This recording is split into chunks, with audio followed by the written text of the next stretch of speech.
Hello दोस्तों, स्वागत है आपका हमारे इस चैनल में द इक्विटी ट्रेडर्स में। आज हम डिस्कस करेंगे वो कैंडल स्टिक्स के बारे में। आपको बताएंगे कि मार्केट में रिवर्सल और प्राइस रिवर्स कैसे होता है, इसके बारे में पता करेंगे कैसे क्या प्राइस में मूवमेंट हो रहा है, प्राइस एक्शन और कैंडल स्टिक्स के पैटर्न्स के बारे में सुना होगा।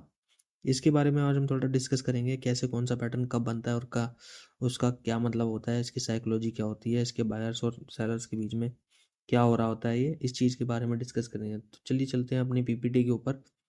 तो सबसे पहले आ जाते हैं हम लोग। सबसे पहले यह है चार्ट पैटर्न्स के बारे में, जैसा कि मैं आपको बता रहा हूँ। सबसे पहले बात कर लेते हैं ये जो चार्ट चार्ट पैटर्न्स, ये जो मार्केट में आप ये देखते हैं और मार्केट के जो ये पैटर्न्स बनते हैं, ये चार्ट पैटर्न्स के बारे में बात की जाए तो सबसे पहले आपको ये ग्रीन और रेड सा कुछ ना कुछ दिखाई देता होगा। जब आप मार्केट में अपने ओपन करेंगे चार्ट को, तो यहाँ पे एक ग्रीन और एक रेड कलर की ऐसी कैंडलें बहुत सारी बनी हुई दिखाई देती होंगी, जो कि एक प्राइस के मूवमेंट को दिखाती हैं, जो किसी भी टाइम फ्रेम का हो सकता है। 1 मिनट, 5 मिनट, 10 मिनट, जो भी आप लगाएंगे तो वो आपकी उस हिसाब का टाइम, उस टाइम पीरियड के बीच में प्राइस ने क्या फ्लक्चुएशन करी है, कितना कैसे क्या मूवमेंट करा है। तो ये एक कैंडल उस चीज़ को शो करती है। जैसे कि एक कैंडल के अंदर होता है, एक होता है ओपनिंग प्राइस, ये एक होता है ओपनिंग प्राइस और एक होता है क्लोजिंग प्राइस, और एक बॉडी होती है और एक लोअर बॉडी होती है, जिसे विक भी कहते हैं, और अपर विक हो सकती है। तो कुछ इस तरीके की कैंडल का फॉर्मेशन होता है। अगर कैंडल ग्रीन बन रही है तो उसका ओपनिंग प्राइस नीचे होगा और ऊपर होगा उसका क्लोजिंग प्राइस। ठीक है। तने उसका नीचे की तरफ जो प्राइस उसका नीचे गया हुआ है, जहाँ पे उसने लास्ट लो टच करा है, वो उसका एक विक के रूप में शो होगा, और ऊपर की तरफ जो उसने हाई टच किया है, वो इसका जो ये हाई रहेगा, ये इसका एक विक की तरह ऊपर की तरफ जो हाईएस्ट प्राइस गया है और जहाँ पे ये क्लोज करा है, इसका जो डिफरेंस रहेगा ये एक विक की तरह शो करेगा। और बात की जाए उसी तरह की रेड कैंडल में ये चीज़, और प्राइस ओपन ऊपर होता है और प्राइस ऊपर ऊपर ओपन होने के बाद नीचे आ जाता है, और नीचे जाने के बाद फिर थोड़ा सा रिवर्स हो जाता है और देन ये यहाँ के क्लोज कर लेता है। तो यहाँ पे इसकी क्लोजिंग हो जाती है ऊपर। ओपनिंग अगर ऊपर होती है और क्लोजिंग नीचे हो जाती है, तो देन इसकी जो बॉडी रहेगी वो रेड कलर की बनेगी, और हायर प्राइस के आसपास जो ये ऊपर गया होगा, जो हाईएस्ट प्राइस से ओपन करके नीचे की तरफ ये ओपन हुआ है, देन ये इसका ओपनिंग प्राइस हो जाता है, और ये जो वीक होती है ये अपर वीक कहते हैं इसको। तो चलिए दोस्तों, अब ये कैंडल तो हो गई, ये तो हो गया कैंडल्स का बेसिक। अब देखते हैं कैंडल्स हमारी किस किस तरह की हो सकती हैं। सबसे पहले आ जाते हैं हमने अपनी मारुबोजू कैंडल की तरफ। तो सबसे पहला चार्ट पैटर्न आप बताते हैं, उसके बारे में डिस्कस करेंगे। वो है मारुबोजू कैंडल, जिसमें कोई अपर बॉडी और कोई विक नहीं होती है, पूरी फुल फ्लैज बॉडी होती है, बट इसके अंदर कोई भी आपको विक नज़र नहीं आएगी, जिसमें प्राइस का फ्लक्चुएशन इसमें शो ये करता है। इस तरीके की कैंडल में फ्लक्चुए इस प्राइस ये शो करता है कि सेलर जैसी, अगर ये ग्रीन कैंडल बन रही है तो ये बायर को डोमिनेट करता है, जैसे कि यहाँ पे ये बनी हुई है, और एक ये रेड कलर की यहाँ बनी हुई है। अगर ये रेड कलर की बनती है तो इसमें सेलर डोमिनेट कर रहा है, मतलब कि सेलर ने प्राइस को बहुत तेज़ी से नीचे लाने की कोशिश करी है, जिसकी वजह से बायर सारे वाइप आउट हो चुके हैं। और देन ये इस तरीके की कैंडल का फॉर्मेशन होता है, जिसमें कोई भी बॉडी नहीं होती है, और ये मतलब एक हैवी बियरिश कैंडल होती है। हैवी बियरिश या हैवी बुलिश कह सकते हैं इसको, जैसे भी ये बनी हो ग्रीन या रेड, उसके बेसिस पे इसको जज किया जाता है कि ये कैंडल आपका फुल फ्लैश शो करती है कि आप इसमें स्ट्रेंथ आ गई है, उसी साइड की ये जाने के मूवमेंट कर सकता है। तो अब चलते हैं अपने दूसरी कैंडल स्टिक की तरफ। दूसरी कैंडल स्टिक है हमारी hammer candle stick. Hammer candle sticks दो तरह की बन सकती है।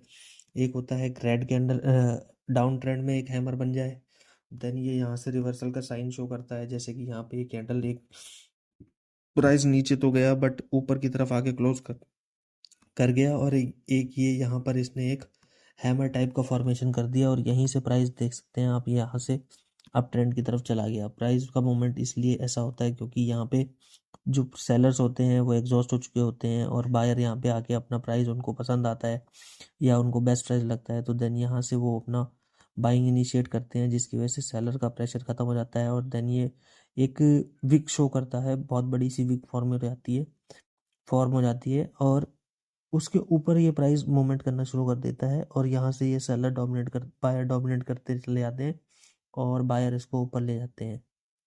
तो ये हो गया हैमर कैंडल स्टिक। ये डाउन ट्रेंड में अगर बनेगी तो ऊपर की तरफ ये साइन रिवर्सल है। अगर ये ऊपर से बनेगी तो ये ऊपर का रिवर्सल है, मतलब बायर्स अब यहाँ पे ख़त्म हो चुके हैं, अब सेलर का रिवर्सल है। अब बात कर लेते हैं स्पिनिंग टॉप के बारे में। स्पिनिंग टॉप की अगली कैंडल स्टिक्स है हमारी स्पिनिंग टॉप। स्पिनिंग टॉप कभी भी जहाँ भी बनती है ये वहाँ से एक रिवर्सल साइन शो करती है। इसके अंदर एक छोटी सी बॉडी होती है, बॉडी का 2x या 3x ऊपर की तरफ वीक होगी और नीचे भी वीक होगी। तो इसका डोमिनेंस इसका अगर साइकोलॉजी को समझा जाए तो इसके अंदर क्या रहता है, हमारा जो बायर रहता है, बायर भी प्राइस को पुश करता है ऊपर की तरफ, और देन इसको फिर नीचे जो प्राइस रहता है ऊपर की तरफ पुश करता है, और फिर सेलर इसको प्रेशर करके नीचे लेके आता है। देन ये यहाँ कहीं से अगर ये ओपन हुई है तो देन ये ऊपर या नीचे कहीं भी ये इस तरीके का कैंडल फॉर्म करती है। या तो ये रेड हो सकता है या ग्रीन भी हो सकता है, जैसा भी ये प्राइस को डोमिनेट कर रहा हो। जैसे अगर ये डाउन ट्रेंड में बनी है तो ये रेड के बाद अगर ग्रीन बनती है तो देन यहाँ से रिवर्स हो सकता है। और अगर ऊपर की तरफ ये जैसे बनती है, ऊपर की तरफ अगर ऐसा बनती है तो ये नीचे की तरफ ये डोमिनेट कर सकता है। तो ये एक तरह का साइन रिवर्सल होता है। जैसे यहाँ से अगर ये रिवर्स होना चाह रहा है तो एक स्पिनिंग टॉप का फॉर्मेशन होता है और यहीं से ये प्राइस रिवर्स हो गया यहाँ से, जैसा कि आप ये देख सकते हैं चार्ट पैटर्न के अंदर। और इसी के अंदर एक और हैमर का भी डिस्कस कर लेते हैं। जैसे कि इसमें एक रेड कलर की हैमर टाइप की कैंडल भी दिख रही है। हैमर टाइप की कैंडल कहीं भी ऊपर की अगर ये अप ट्रेंड के बाद जैसे ये बनती है, अप ट्रेंड के बाद एक हैमर टाइप की कैंडल यहाँ पे आप देख सकते हैं। और इसकी साइकोलॉजी ये कहती है कि जैसे एक बार अगर प्राइस को ऊपर पुश किया गया बट इसका प्राइस नीचे की तरफ एक लंबी सी विक बना के आता है, और देन उसके नीचे अगली कैंडल उसके नीचे भी क्लोज हो जाती है, वो भी इसकी प्राइस के नीचे आके क्लोज हो जाती है। देन ये एक रिवर्सल का साइन शो करता है और यहाँ से जो प्राइस है वो नीचे की तरफ फिसल सकता है। इसके लिए ये यहाँ से ट्रेंड रिवर्सल के लिए हम एक ट्रेड देख सकते हैं कि प्राइस यहाँ से रिवर्स हो सकता है। चलिए दोस्तों, अब चलते हैं अगली कैंडल की तरफ। अगली कैंडल है हमारी शूटिंग स्टार के बारे में बात करेंगे। शूटिंग स्टार एक अच्छे खासे अप ट्रेंड के बाद बनती है। जैसे कि ये यहाँ से देख सकते हैं, ये प्राइस यहाँ गया और एक शूटिंग स्टार का फॉर्मेशन करा हुआ है। शूटिंग स्टार करने के बाद उसके बाद एक प्राइस बहुत तेज़ी से नीचे आता है, जैसे कि यहाँ कहीं पे भी बनी है, यहाँ कहीं पे ये बनी हुई है और यहाँ से ये प्राइस रिवर्स हो गया है। शूटिंग का स्टार की साइकोलॉजी ये कहती है जैसे कि कोई भी प्राइस है ऐसे अप ट्रेंड में जाया जा रहा है और देन यहाँ कहीं एक शूटिंग स्टार का फॉर्मेशन होता है, तो देन यहाँ कहीं से ये प्राइस जो है बहुत तेज़ी से अपना रिवर्सल देख के नीचे आ सकता है। जैसे कि ये प्राइस यहाँ पे अगर क्लोज कर जाता है नीचे की तरफ और ये यहाँ के आसपास का ऊपर की तरफ हम स्टॉप लॉस डाल के और नीचे की तरफ के रिवर्सल का ट्रेड प्लान कर सकते हैं। तो साइकोलॉजी ये कहती है इसके अंदर की प्राइस जो है अब बायर इसमें इंटरेस्टेड नहीं है इस प्राइस के ऊपर, और देन यहाँ पे सेलर का डोमिनेंस आ गया है और सेलर अब यहाँ से प्राइस टेक ओवर कर लेगा और यहाँ से मार्केट को नीचे या प्राइस को नीचे लेके जा सकता है। अब बात कर लेते हैं, आपने कुछ इस तरीके की कैंडल देखी होगी जिसके अंदर कोई बॉडी या कोई शेडो नहीं होती है, जो कि कुछ इस तरीके की बनती है जैसे कि इसमें दिखाया गया हुआ है। कोई बॉडी नहीं है इसकी, कोई शेडो नहीं है, ये ग्रीन भी हो सकती है, रेड भी हो सकती है और ब्लैक भी हो सकती है। सेम इसी तरीके का इसमें साइकोलॉजी ऐसी काम करती है जैसे बायर ने प्राइस को ऊपर पुश किया, देन सेलर उसको नीचे लेके आ गए और सेलर और बायर का दोनों का टग ऑफ वॉर चला और ये प्राइस जहाँ पे ओपन हुआ था वहीं पे क्लोज हो गया। तो देन ये इस तरीके की कैंडल बनती है। इस कैंडल से हमें ये पता लगता है कि सेलर और बायर दोनों ही डोमिनेंस कर रहे हैं और यहाँ पे कोई भी डिसीजन बन नहीं पा रहा है। तो इसी के लिए इसे इंडिसाइसिव कैंडल भी कहते हैं। और इसमें इसमें हमारा अगली कैंडल पर डिपेंड करता है कि हमारा कैंडल अगला क्या बन रहा है। जैसे यहाँ कहीं पे एक इंडिसीजन कैंडल बना, उसके बाद ग्रीन कैंडल बन गया। यहाँ पर बायर का डोमिनेंस था इसीलिए बायर ने प्राइस को ऊपर पुश कर दिया और फिर दोबारा सेलर ने ट्राई किया बट फिर भी दोबारा से बायर ने डोमिनेट कर दिया और मार्केट को ऊपर लेके चले गए और प्राइस ऐसे ही ऊपर चलता चला गया।